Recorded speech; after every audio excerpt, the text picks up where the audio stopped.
All right. What is going on, everybody? Welcome back to another Serious Angler podcast, episode number 219. As always, I am your host, Bailey Egbrett, and joined with me is Z Captain, as he's proclaiming his name down below. I don't know if you folks can even see it from the YouTube feed, but it's not the captain, it's Z Captain. So Andrew is proclaiming himself. Yes, Z. But as always, Mr. Andy Full. What's going on, dude? Not a whole lot. My boat is Jigs. a mess. I'm jigs. Yes. First of all, my boat is a mess because I'm ripping all of my smallmouth stuff out, and I have jigs everywhere right now. So as you can tell, this episode is everything jigs. So I thought it was appropriate to rip out my 4 jig boxes and throw them on the table here to make an even bigger mess. So amped. So selfless plug, amped outdoors. Amped. Yes, amped outdoors. Right but there. Yep. Right. Wait, no, that way. Yeah. There we go. It gets confusing. So I know. You don't come here to learn fishing. You come here for comedic opportunities to laugh. So thank you. So for the folks listening and watching, we were kind of Andrew and I the other day were talking about ideas that we should do for Friday's show. And of course, every week we always come up with like 30 different ideas that we talk about, and we never decide until like last minute. But this past week, it was decided like yesterday. Andrew goes, "We should do a jig show," and I was like, "Hell yeah, let's do it!" And I have never seen Andrew so excited for a show beyond today. Like we were sitting here offline, and Andrew's has like 30 jigs just flying around. I'm surprised he doesn't have a few like in his hand right now, like hooked through his hand. He just literally has them flying around everywhere. He's just so excited to do a jig show. Jigs. I love jigs. I need a shirt that says "I love jigs for pigs." That would be amazing. Serious angler on the back. I love jigs for pigs. There you go. We need somebody to make that. We need somebody to make that. We'll have to hit up our boys over at Threadfin Apparel. But yeah, obviously, as we mentioned 40 times already, thank God we're not doing a drinking game with the word jigs tonight. But we have a whole bunch of take a shot jigs. If you're watching. Rich, just take a shot for every second that we're running live here tonight. Jigs. We have so many different styles we're going to go through tonight. So to kind of give you guys an outline before we get started tonight, we're basically going to go into different styles of jigs and break into where we're going to throw it, why we're going to throw it, talk about some trailers we're using, different scenarios, colors, kind of go the whole 9 yards on each style. So to kind of give you an outline of what we're going to go through, we're going to start out with a swim jig here. We're going to start with the swim jig.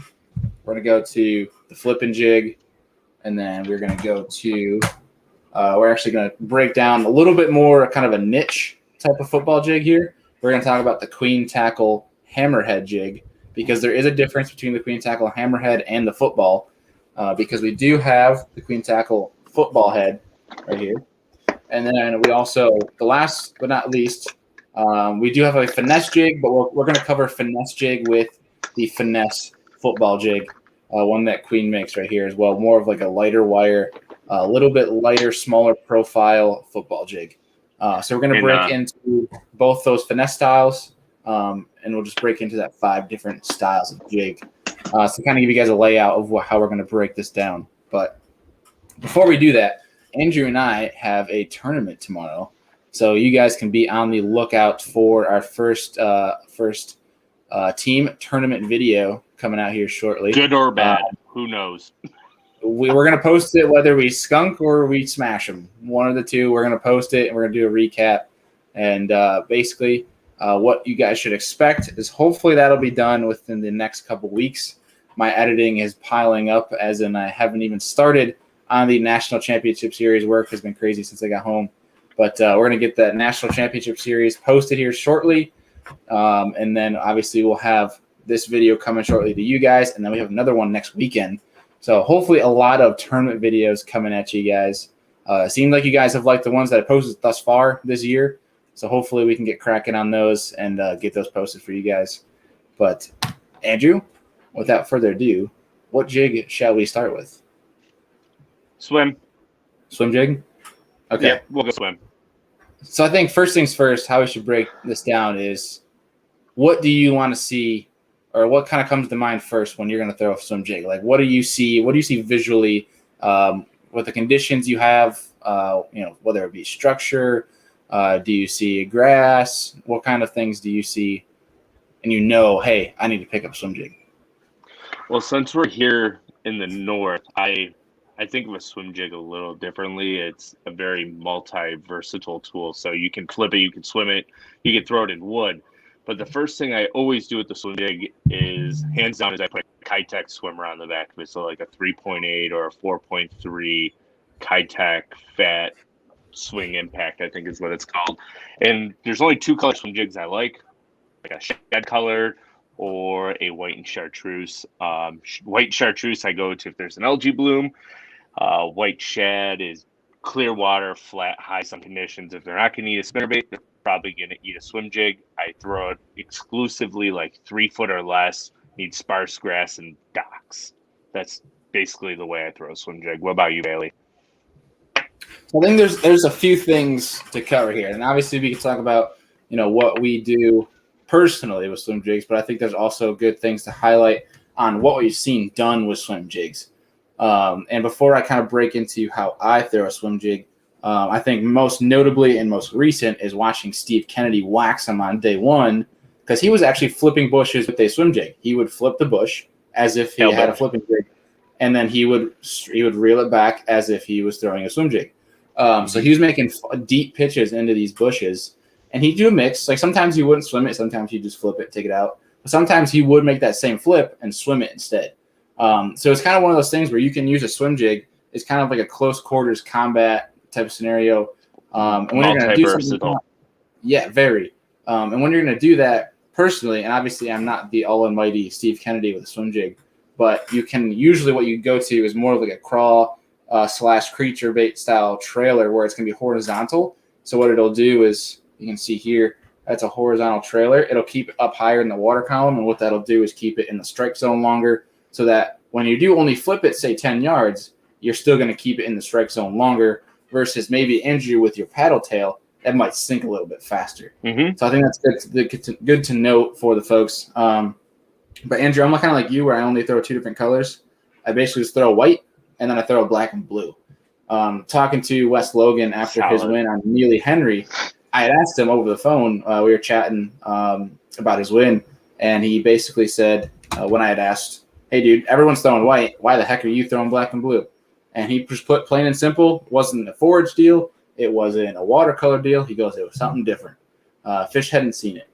I like to throw black and blue up here because and a lot of people are afraid to throw black and blue in clear water. I love it.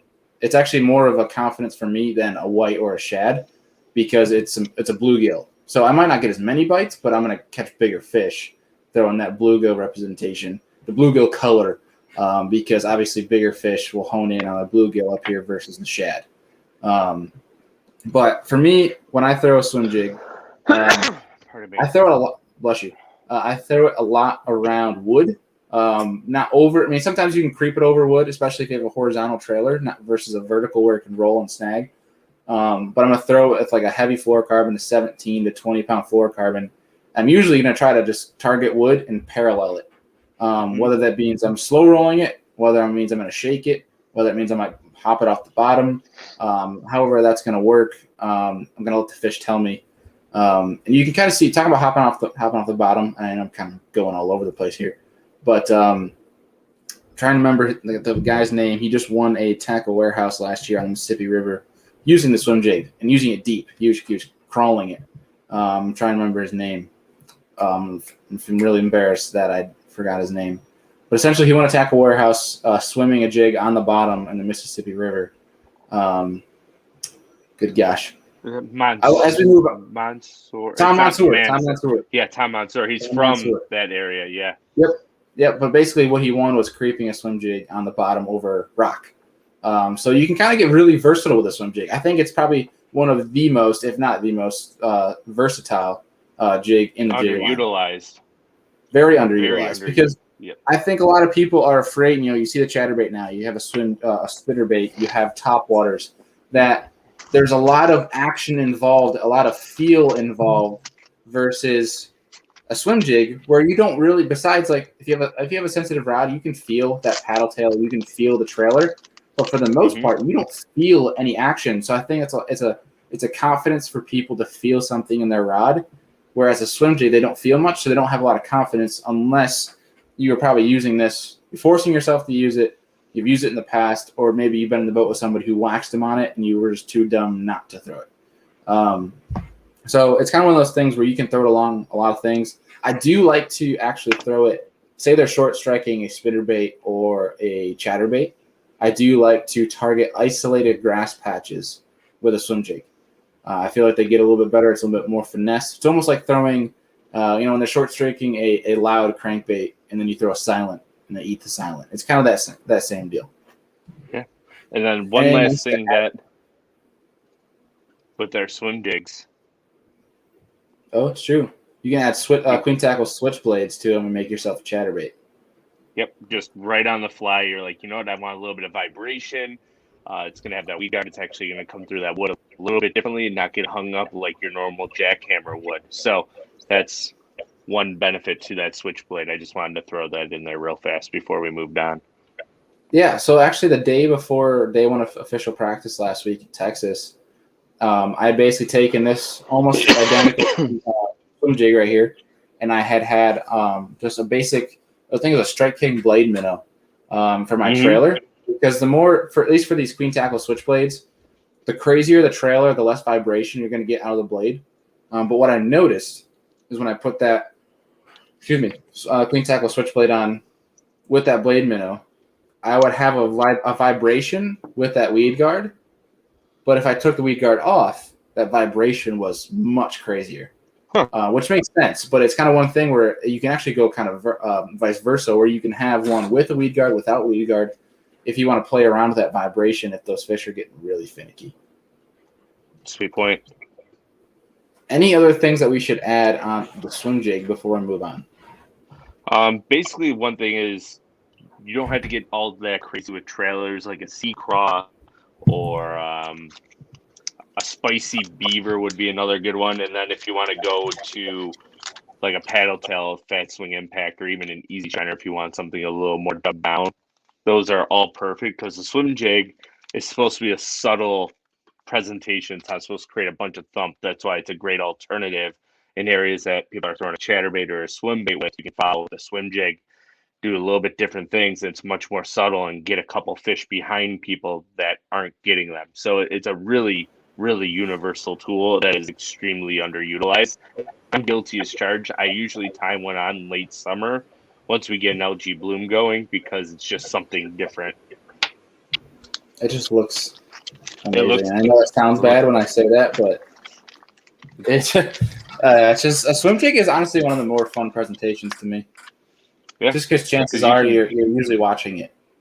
You can make 4 casts and retrieve it 4 different ways, and one of those ways you're going to get bit. So yeah, and some in the other 3 you're not going to get sniffed. Yeah. All right, Andrew. Next jig. What are we going with? I'm going to say, do you have like a grass flipping jig, like a flipping grass wood jig that you like to use? Yep. Right. I got it right here. You can start. Okay. That right here, I don't have a trailer paired up with it because we're going to go into that in a little bit, but this is a queen tackle tungsten flipping jig. Let's see if we can get that to focus in the camera here. So it's obviously got that tungsten flatter, almost like essentially an Arky. It's kind of like an Arky style on like with a 4-wheel drive. And that's got a brute hook on the end. And that sucker does not bend, and you can pin these fish. And obviously that skirt, a lot of skirts you see, you'll have it in your tackle box for a long time. And the way Jeff, ties his skirts, I've had some of these jigs for about 1.5 years. And one, it's nice because you put them in the right box. They're not going to rust. But 2, those skirts are tied so well that you're not going to destroy them. The only thing that's going to destroy them is fish eating them. But I do like a tungsten flipping jig because 1, feel. For me, a big bite is a very sensitive deal. Now I know some guys like to go to lead because you can get a bigger profile. But basically what I will do to get a bigger profile is I'll up my weight, so it'll up the head size, and I'll just put on a really big trailer to slow that down. like a great one to add is like a Reaction Innovation Spicy Beaver. The amount of drag on a Spicy Beaver is absolutely ridiculous.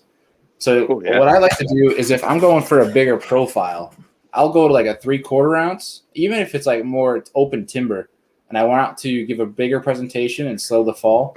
I'll just go to a bigger, heavier jig, but I'll put on a more kind of crazy, vibrant trailer to slow it down.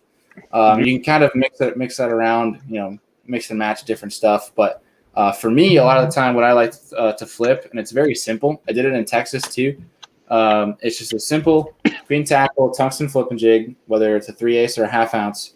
I like a Berkeley chigger crawl because the tails are pretty crazy and it's got power bait in it. So even if for some reason you're not ready for that bite, they're going to hold on to it a little bit longer. Scientifically proven.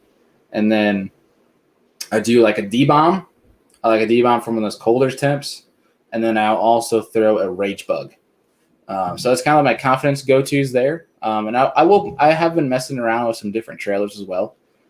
Some stuff from like Demiki, which we're going to make a whole video on jig trailer and kind of do some underwater footage, show you guys what kind of come there. But Andrew, take it away. You're flipping jigs. All right. So I have 3, and they all serve a specific purpose for me.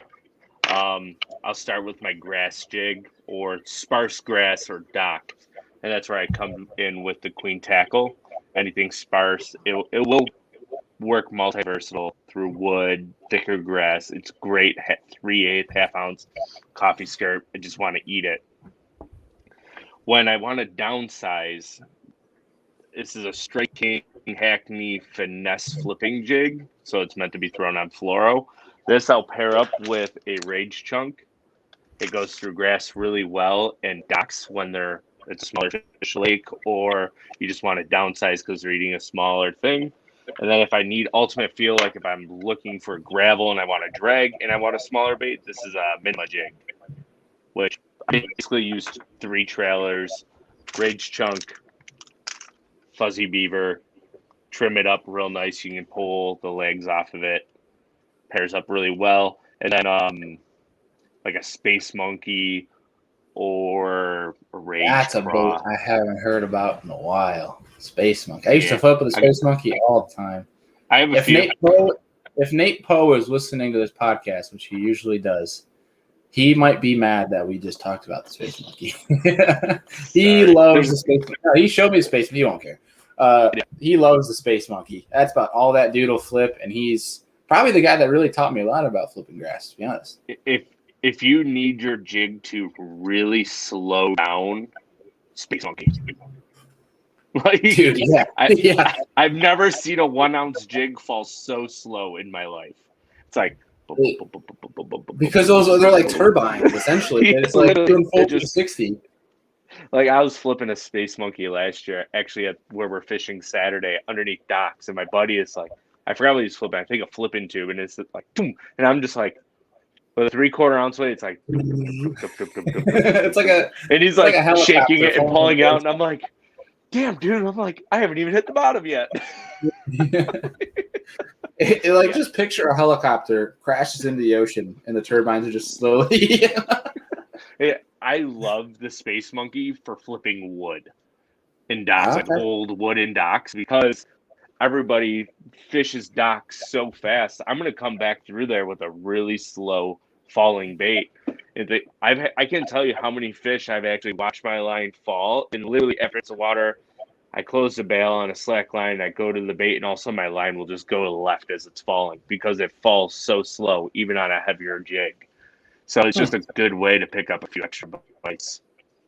Yeah, there's another one. I think it mimics like a bluegill really well underneath docks. You're not imitating a craw, you're imitating a bluegill with a space monkey. At that point, it's falling. The tails are moving this way, and it's mimicking bluegill as it. Yeah, makes sense. I like I think another one that not many people throw, and I just can't afford paying $9 a pack and it breaking every single time. But a Kitech Mad Flapper, I believe it's called, or Big Flapper. That's another good one. I can't do $9 a pack, but that's another good one. Yeah. But the flip and jig is nice. I mean, flip and jig for me has become such a confidence, especially when you take like a milfoil or a coontail, basically some nice grass, and you get it sparse or isolated. Mm-hmm. For me, there's no more confident bait or bait that I have more confidence in than flipping a jig.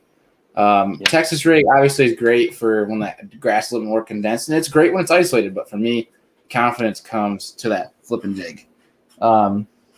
Any more notes that we should touch? Oh, a flip and jig too. I mean, depending on obviously what jig it is, but at least in talking about that queen tackle jig more specifically, it makes for a really nice skipping bait too. I mean, look how flat that is. That's why I like the Arky heads for is like when I saw that the first time I got a queen tackle, like a queen jig in my hand, I was like, this is going to be my go-to dock jig because you're able to skip it super well with that flat style head. Like, it's so easy. That little dude looks. Yeah. And the rod that I actually use is kind of interesting because Andrew, I told you I'd gotten it, and I was very curious about how it would perform because I've never used one before, but it's a 7.4. It's a 7.4 Magnum medium heavy. It's a very heavy Powell rod. It's a Powell, that Powell Endurance. And I was very skeptical about it, but I wanted to try it anyways.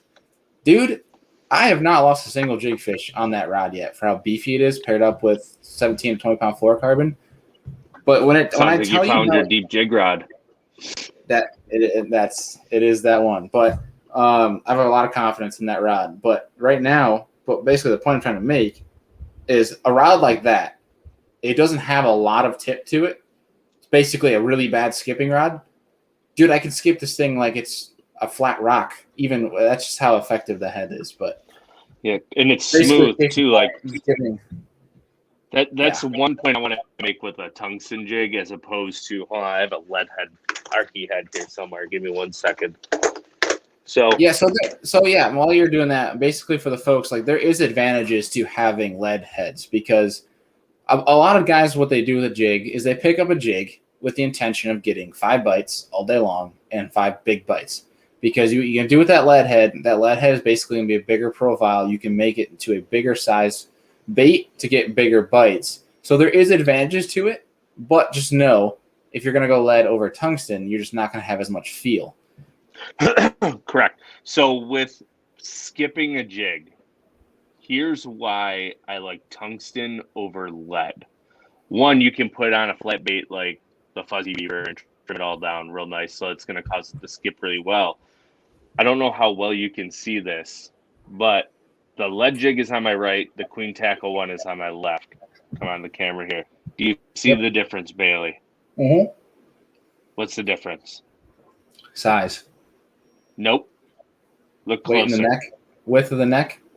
Look even closer. It's kind of hard for it to focus. I mean, think about the way that they're poured. A lead jig is poured in through like a heavy metal mantle or whatever, right? Where it's heated and poured in. If you look closely where the weed guard kind of comes through on it, is it pointed? See where it's got a little weird point on it. Oh no, I can't. I barely even saw that until you moved the reflection. Yeah. I thought that was just a glare, but I see what you're saying now. It has like a weird like divot in it. It almost looks like a yeah. So with that little divot, it can cause that jig to skip funny, so it can cause it to shoot off to the side and not go straight. That's where the tungsten, when it's heated, it's super finished, super smooth, so it's going to skip even better. When I'm skipping jigs, I always try to get the cleanest, newest jig out because it's going to skip that much better. Once you start dinging it off of stuff, so I'll actually retie on another jig, and that'll become a grass flipping jig. Because the more dinged up that head gets as it's hitting that first impact on the water, it's going to create resistance, and it's not going to skip correctly. So that's why I like tungsten skipping jigs over lead. That's a really cool bit, Andrew. I didn't even think about that. Juice. And anything else we should cover flipping jig style? Like anything flipping jigs that we should cover? You only need 2 colors. Keep it simple. Black and blue, green pumpkin. Yeah. That's all you need. And if you might have one fancy, yeah, you might have one slight exemption of like a table rock or a Lanier or a little bit of chartreuse like this. Maybe. But you're probably going to throw a swim jig. Yeah. You don't need to go crazy. If you want to get all excited with it, get a trailer with a different color fleck in it. Because that's where Yeah. the focus point on a jig is. Most of the time, Right. if you jig fish a lot, you're trimming the skirt down. The skirt really is just there as to create a bigger profile. So Yep. the trailer is the legs. It's running partner. The trailer, in my opinion, makes the jig. So Heck yeah. Yeah. All right. So I think moving on, let's go to just your regular football jig. Because football jig covers a couple different things, but I think just your normal standard football jig. What I have here, and I know guys are obviously plugging a lot of Queen Tackle. We work with Queen Tackle. We believe in Queen The Tackle, best. but obviously this can transfer to any company that you're using. We're not saying you have to use Queen Tackle, or these tips will only work with Queen Tackle. By no means is that what we're saying. Basically, we're just trying to say is this is what we use. We recommend it, but we're not saying you have to use it. But basically, right here we have a Queen Tackle. This is actually a half-ounce tungsten, just standard football jig. Same color. You get the same color? I think it's Summer Goby. Summer Goby. Yeah, we've like green, had some pumpkin, northern brown. Yeah, we've had like some northern influence on Jeff. We've talked him into making some Goby colors for us, but No, that one, which I you'll think see it's heavily brown. in the finesse football jig. Yeah. But so basically with a football jig, what you want to look for, and I think what's most important, and Jeff did a great job at designing this with this head, the finesse football head, and the hammerhead, is if you guys can see, let me get that to focus here. So let's see. All right, hold on. Doing a horrible job at showing this to the camera. You can see there's that look at that line tie. That line tie is exactly what you want. 60 degrees. Because one, it's going to give that bait that lifelike action. So when you hop it, drag it, it's going to maintain bottom contact and fall the way you want it to. But also, with that line tie being the way it is, that front of the head, your line is going to be this way. This way. So that when you're dragging that through, you are severely decreasing the amount of time that your fluorocarbon potentially could be touching the rocks, which means less fish are going to break off. There's times when I purposely will put my rod tip down, just when I was testing through my test phase with these jigs, when I would purposely put my rod tip down, go over the crap, like the crappiest of the crap, with a football jig, trying to fray this line, and it would still come up good as day. That's what you want. You got to look for that line tie. A lot of people don't look at a line tie. They look at a jig to see what the jig head looks like. They look at the skirt. Is it a nice color? That's basically all they look at. They don't look at where the line tie is, where the angle is, picture where you're going to be casting, where that line is going to be coming through the water column. It's really important. So for me, a football jig is one of my most confident. It's in the top 3 of confidence baits. It's going to be primarily over rock piles, sandbars, shell bars. It's going to be something. I might even throw it through, if I know there's a grass flat with sparse grass, I'll throw it through that too, because you can get it in that grass, give it a hard pop, and you can trigger bites that way, which is actually what I did at Honey Lake the first term of the year, this year, to win that one. But a football jig is very versatile. It's one that you can use in different ways. I mean, Andrew can speak on it in terms of the way he fishes Erie. You can use a football jig. In current situations, you can use a football jig very creatively. Andrew, do you want to touch more on that? Oh God, you're making me give away more juice. So, once again, little tiny current football jigs. This is a Queen Tackle peanut jig. Not bashing Kitech here. Kitech makes a great tungsten football jig, but the reason why we like Queen Tackle more in the situation is the hook. It's got a longer shank on it. I believe this is a 3/0. This is still a 3/8 ounce head. You can get away with a few different trailers, increase fall rate or slow it down depending on what you want to do. It's just an overall bigger bodied bait. So in my opinion, I think it gets bigger bites. And the worst thing I ever had happen on Kitech jigs is when I set the hook and the hook breaks. Because I put that Gamakatsu hook in tungsten, when they superheat it, it doesn't go well together. Don't get me wrong, great jigs. I get bit like nothing else, but you're going to stick and land more with this. But when it comes to current, boat positioning with a football jig is key, and you're always casting up current and dragging it back to you. But the biggest thing is learning boat positioning on the boulder piles you're casting to, and it takes a lot of fine tuning to really break it down to be able to fish a football jig effectively in current. Anything like a straight worm type bait, shunk, even a swimmer like a spark shad or a kayak are all great trailer options when you're fishing current base fisheries with these little football jigs. Smallies love them. Mm-hmm. Yeah, and I guess that'll bring us into our next subject, which obviously is in line with the standard football jig, is your finesse football jig, which Andrew just touched upon.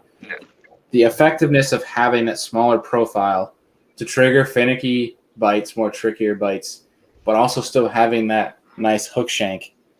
Where look, like it's not saying that this thing isn't going to bend. Like you can see that sucker. I don't even know if I'm doing a great job at showing that, Andrew. I can see it. It doesn't bend that much, but if it doesn't bend that much to it, but it does bend a little bit, proving that it is a lighter wire jig because it's more finesse. And honestly, it's one that I think it is one that is good because it's to flex. I will say this, and maybe I'm an idiot for saying that, but basically what I'm saying is you want that, in my mind, and feel free to tell me I'm an idiot. I want a little bit of flex in that finesse football jig because the reason I'm throwing it like that is because I'm throwing it, one, on lighter line in more finesse situations, and I'm still going to give them the beans on that hook set.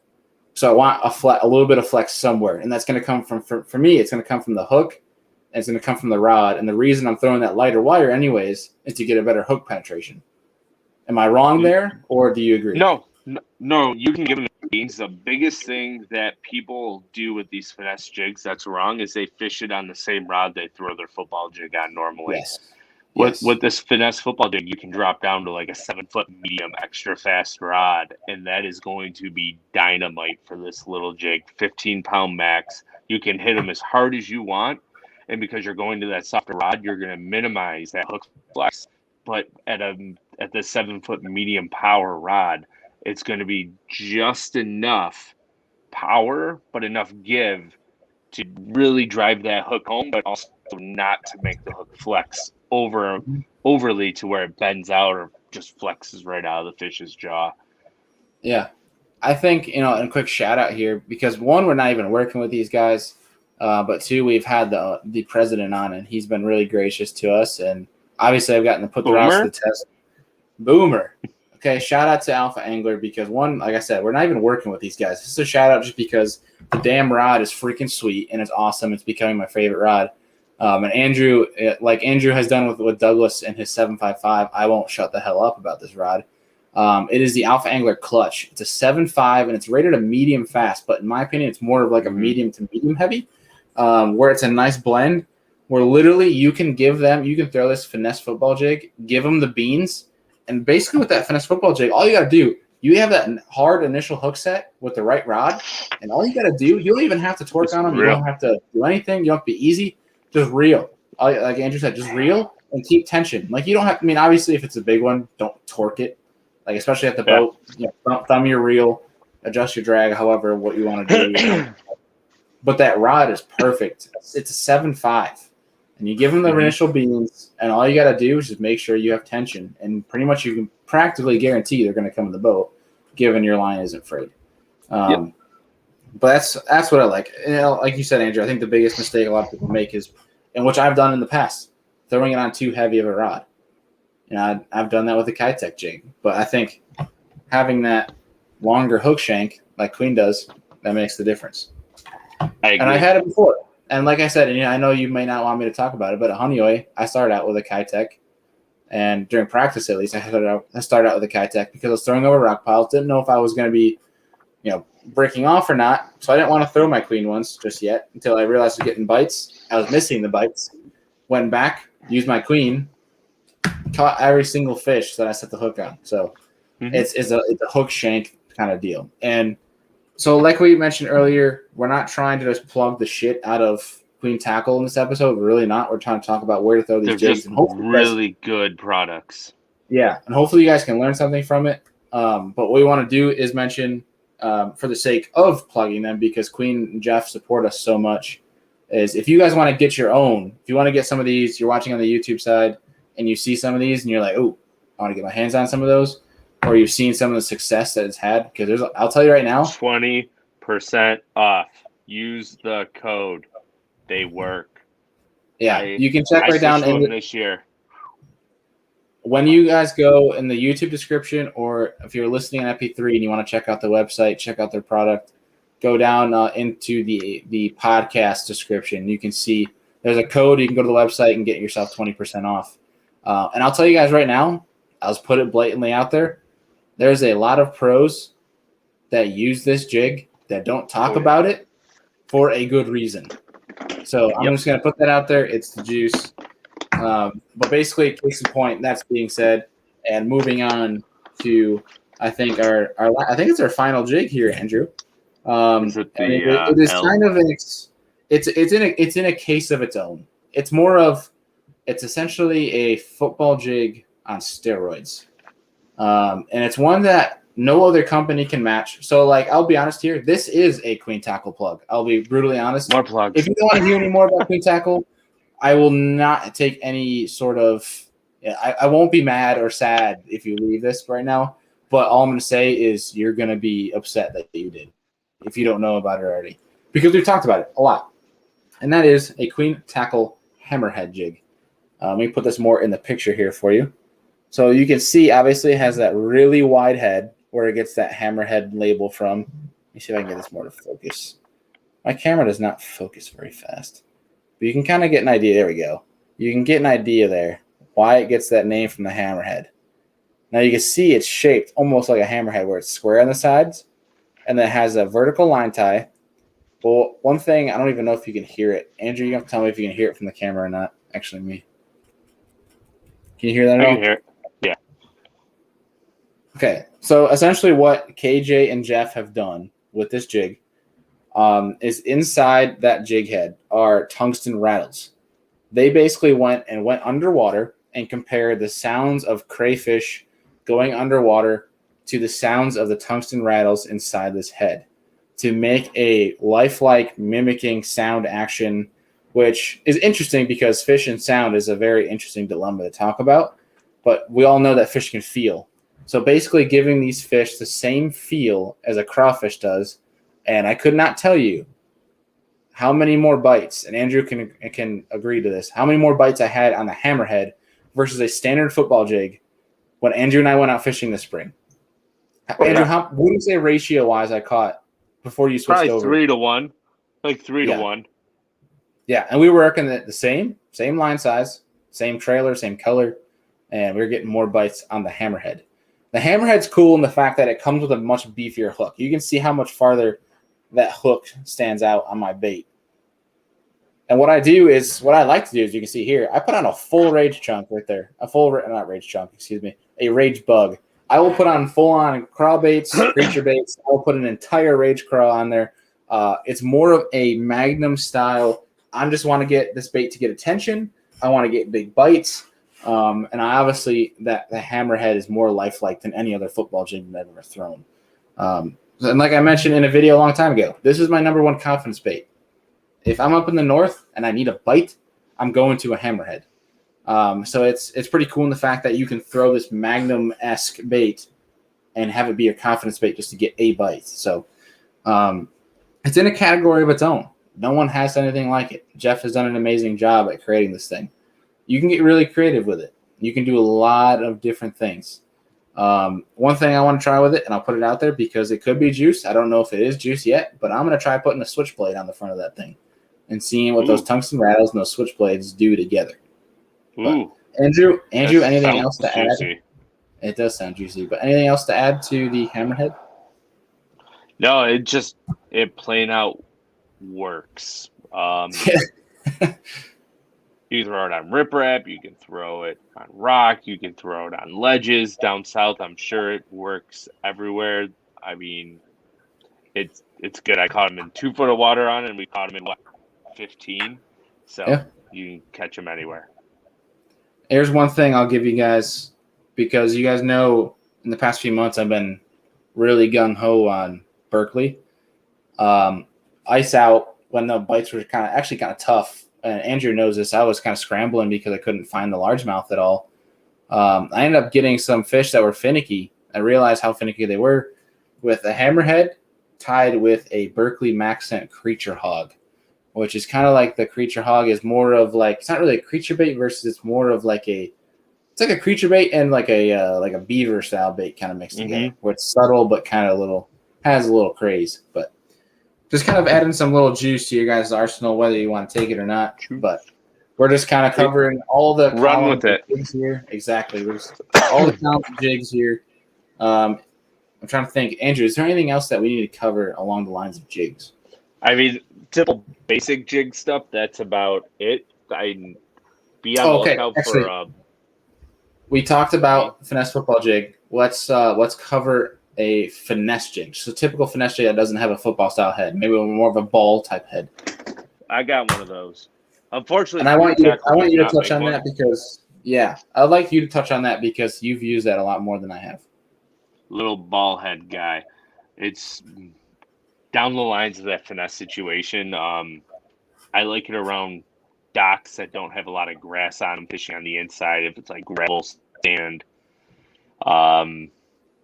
I haven't perfected the trailer yet, but I really like a cut down rage craw on it just because it gives it a lot of action for being real small.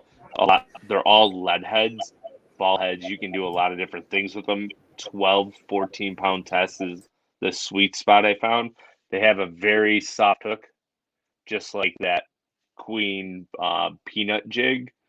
So it's just one of those things that I have to play around with more, but rage craw, shallow water, shallow docks, I found is where this thing excels for me when I do throw it. And colder the water seems to be better. Like as the water's warming up from like 45 to 55, we'll call it in there, is when I've caught most of my fish on this jig. Okay. And once the water gets warm, I go right to a grass flipping jig. You can flip grass with this, but it's not going to go through it very well. When will you, because I've seen some guys do it, throw it on a spinning rod?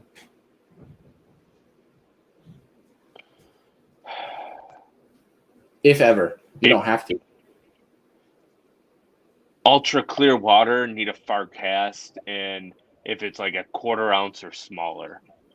Okay. I think that would be a really good time for it. And it's one of those things that you would have to do some research on to find the perfect trailer to allow you to fish that. So maybe like a baby D-bomb if you cut the jig up the right way, or did you say E-bomb? D-bomb. I thought you said E-bomb. E-bomb. I thought you said E-bomb. I was like, wait a second. I was like, either you're crazy or there's something I've never heard of that I need to get my hands on. Maybe it's both. No. E-bomb. E-bomb. Oh, that's good. Anything else that we should add? Saturday. Anything that we should add throughout our arsenal of jigs that we just displayed to the folks? Everybody thinks that jig fishing is just a cast it out and hop it type deal. Everybody can throw a jig the same way, and one guy is going to get bit on it and somebody else isn't because he's doing something just slightly different. The biggest thing with jig fishing is it's a 5 to 8 bite deal most days, or it's one big, like if it's 10 o'clock, you got 5 fish in the boat and you're like, let me go get a big bite.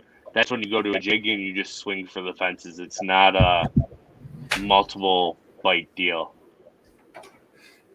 I just got dinner brought to me by my fiance, which is why I was laughing. Oh, that's fantastic. Perfect timing.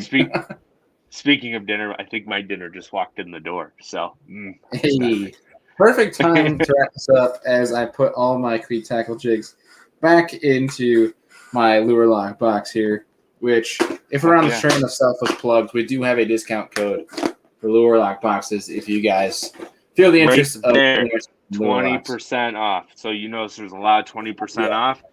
Even Hobie Eyewear rocking some new swag, thank you. I believe Dylan sent these out to us. Great guy. But Hobie Eyewear, I've become a huge fan of the Sightmaster Plus. Shameless plug.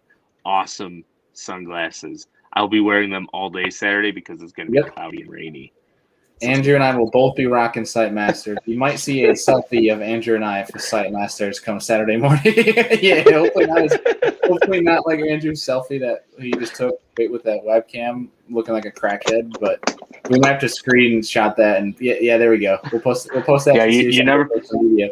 Yeah, You'll never know what's coming from me. So it's the way I live on the edge. Either way, so basically before we wrap things up here, for folks who might be predominantly only an MP3 listener, because I know there's a lot of you, there are discount codes that we have running. If you guys watching the YouTube side, there's a bar down below. We have all of our discount codes for you guys to save through our show partners. But if you're listening through the MP3 and you want to use some of our codes, or you want the links to certain things, the links to Andrew's guide business, how to get in touch with Andrew's guide business, a whole bunch of stuff. Any information you want that we've talked about on the show is in the description, whether on YouTube or MP3. On every single show, go in the description. Everything is listed. Every single thing that you could think of. Social medias, emails to get in touch with the show. If you want a certain topic, guest, questions, our email to get directly in touch with Andrew and I to the show is down below at theseriousangler@gmail.com. I'll just put it out there. Everything's down below for you guys, like I said, to go check it out. But Andrew and I are very excited for our first team tournament coming up this weekend in 2 days. We're pretty hyped for it. So you guys will obviously see the inside scoop as we will be filming that day.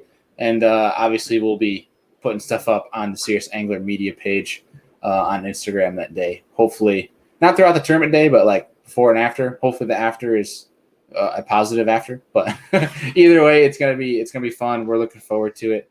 Any comments? Maybe an ice cream social. Ooh, ice cream social. Ice cream. I love ice cream. Is there good ice cream on Chautauqua? For launching out of Pendergrast, yes, but the water is like 2.5 foot low, so that launch is like dry land. I don't know if where we're launching will actually have an ice cream shop, but we'll find something.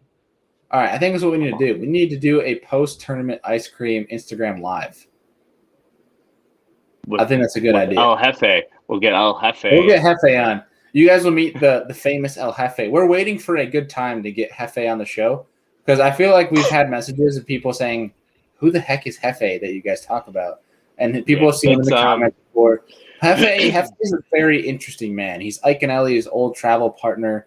He's got a whole lot of interesting stories. He's a Lake Erie fishing guide right now. Jefe is going to have his best man in his wedding. He's my Wednesday night derby partner. He's one of a few guides that I work with in the area. We're always talking, bouncing information off of each other. If he's on him, I'm on him, and vice versa. We just work together. He's one of the greatest people in this world. And, yeah, I can't say anything less great about Jeff. He's just all amazing human being.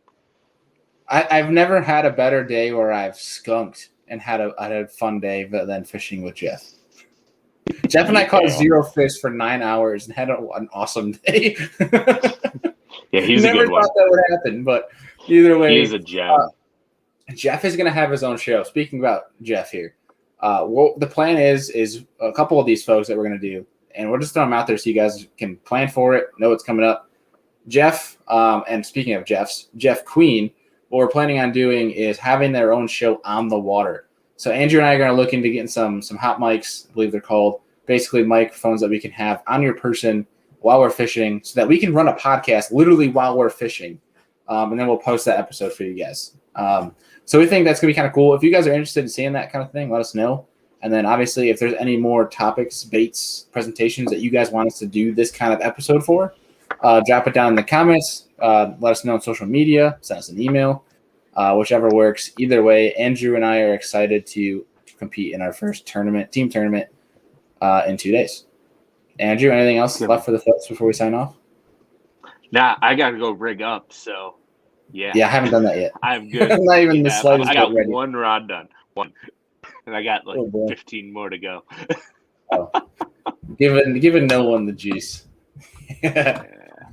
But other than that, folks, we appreciate all of you guys. And Monday Night Live, by the sounds of it, could be very interesting.